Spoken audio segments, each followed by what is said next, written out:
È stato un onore oggi dedicare questa seduta speciale alla giornata della memoria e dare voce a delle testimonianze concrete di quello che sono stati gli orrori perpetrati dal nazifascismo contro gli ebrei e contro i deportati. Abbiamo sentito dalla viva voce dell'ultimo testimone vivente di Dachau quello che sono state le sofferenze patite in quegli anni,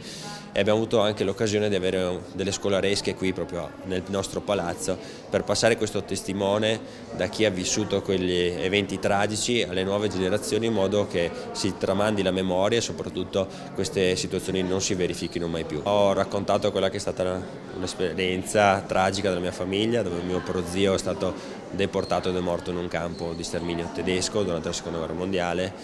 e anche per legare proprio al territorio da cui proveniva la classe che abbiamo invitato oggi, che era una classe di Pieve di Soligo del liceo dove io frequentavo da adolescente. E poi ho consigliato un libro, quello di Viktor Frankl, che è Come dare un senso alla vita, un libro non molto conosciuto qui in Italia ma sicuramente molto valevole, e parla di quello che abbiamo sentito oggi qui in aula, e l'ho consigliato ai ragazzi perché sicuramente è un libro molto valido sul dare un senso alla vita dopo quello che abbiamo sentito oggi. L'incontro di oggi in Consiglio regionale, organizzato dalla Sesta Commissione Cultura, ha avuto come oggetto la giornata della memoria, che però ha dato anche un segnale ben preciso.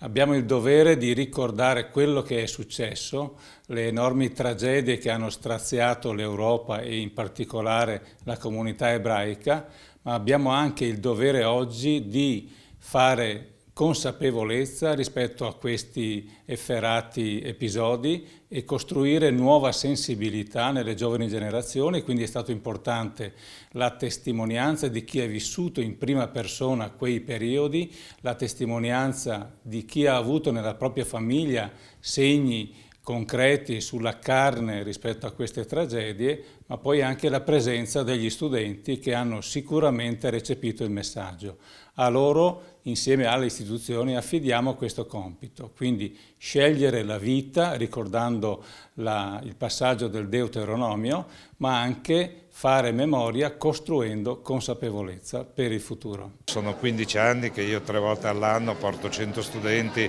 in giro per i campi di sterminio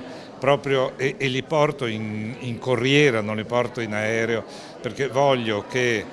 l'andata serva a spiegare a loro, cioè la chiamo l'aula viaggiante, no? All'andata si fanno tutte le lezioni per spiegare, al ritorno ascoltiamo i ragazzi e ne vengono fuori delle cose meravigliose, e questo non è né celebrativo né di memoria eccetera, ma faccio lavorare loro, cioè sono i ragazzi stessi che saranno poi gli interpreti di domani, insomma.